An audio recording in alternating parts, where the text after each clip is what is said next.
Good, happy Sunday morning. I'm Riley King, and welcome to Politics right here on the Riley King Network. Let's get started.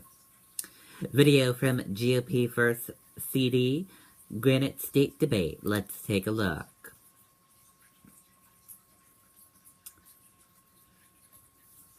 Republicans Rich Ashew and Frank Ginter participate in the first Congressional District Granite State Debate at the WMUR studios. And the candidates talked about finance, fighting drug crisis in New Hampshire, gun laws in America, how did 9/11 change your life, national intelligence versus privacy, receiving lobbying money, lightning round, providing clean drinking water, crippling ISIS, Trump and Putin, North Korea's nuclear program, plan for full-service VA in New Hampshire, college debit, pay equality, Syrian refugees, Zika funding, campaign finance, and economic impact of climate change. Those were all the topics that they had in their debates. Police, fire officials blast false claims made in campaign. Let's take a listen to the video from WMUR News 9.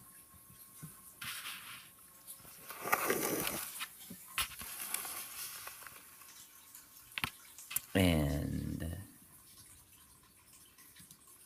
sorry about that. We're having a little technical difficulties with our video. There we go. The Manchester Police Commission issued the two-page letter with the goal of setting the record straight about how the city is dealing with the heroin epidemic. One of the police commissioners expressed their concern with how the city of Manchester is being portrayed through the political process. The letter says, quote, "It serves no one to make false claims about the problem or propose solutions in the political arena." The commission itself is made up of Republicans, Democrats. It's not a political issue, and they assured us of that. The letter references comments about the use of the National Guard in Manchester as analysts and says any representation that there's any street presence is, quote, "patently false." The letter goes on to say, despite political claims that crime has risen 19% in Manchester, the truth is that the latest statistics show crime has dropped by 22% over the same period 1 year ago. To hear somebody say that you have lost the city or the city is lost, that's disappointing. The letter also talks about the progress that's being made in dealing with the drug crisis. The letter highlights the success of the Manchester's Safe Station program, which helps people struggling from addiction find help.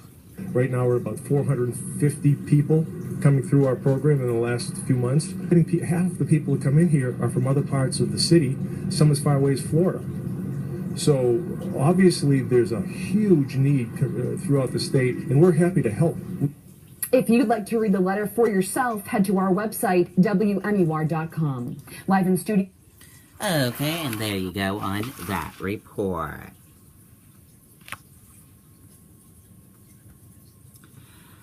House Speaker proposed major changes to New Hampshire GOP platform.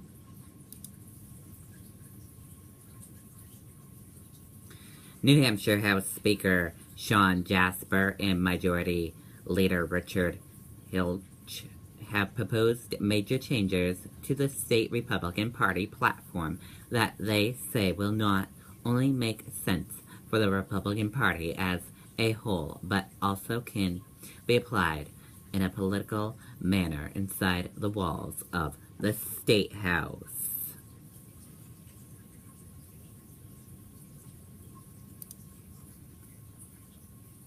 New ads from Gastis, Super PAC supporting Ashew in final primary push.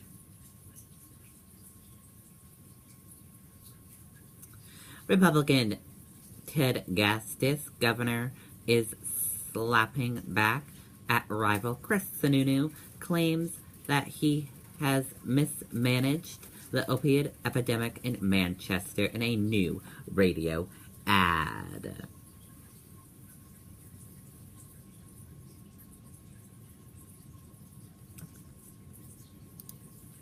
Qualifications: constituency help Clinton while turnout keeps Trump in the hunt poll. Let's take a listen to this video from ABC News.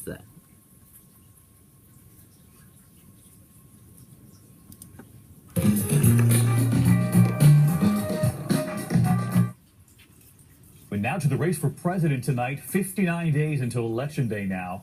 And there are new pictures surfacing this evening of Donald Trump and Bill Clinton together. But it's not that friendship that has people talking tonight. It's Trump's praise for Vladimir Putin and a Trump interview that aired on Russian television. There was also a moment today when a reporter shouted a question at Hillary Clinton. She stopped in her tracks and then returned to the microphone. ABC's Jonathan Karl on the campaign trail tonight. Donald Trump has a simple explanation for why he keeps praising Vladimir Putin. If he says great things about me, I'm going to say great things about him. But now Trump is defending Russia against the explosive allegations that it is behind the computer hacking of the Democratic National Committee, saying in an interview that aired, among other places, on a television network owned by the Russian government, that he doubts Russia did it. I think it's probably unlikely. I think maybe the Democrats are putting that out. Who knows? But I think that it's pretty unlikely. That directly contradicts what U.S. intelligence sources have said for weeks. The Trump campaign insists Trump didn't know the interview was airing on the Russian-owned network. Now Trump is facing new scrutiny for his open admiration of Putin. He is really very much of a leader, far more than our president has been a leader. A huge departure from the longtime Republican hard line on Moscow, which Reagan branded an evil empire. Mr. Gorbachev, tear down this wall. And as Trump promises a new relationship with Russia, he's also trying to mend fences with African-American voters here at home, angry over Trump's birther crusade against President Obama. If he wasn't born in this country, which is a real possibility, then he has pulled one of the great cons in the history of politics. So now, 59 days to the election, Trump's campaign says he's no... Okay, and there you go on that report.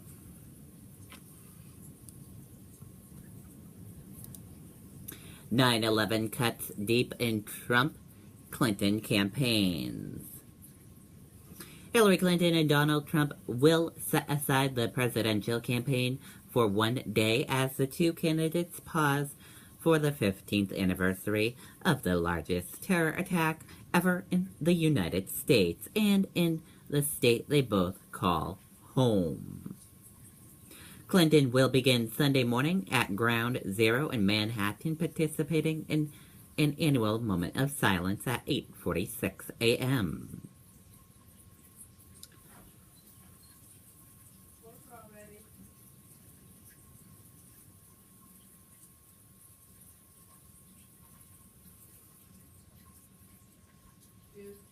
Okay.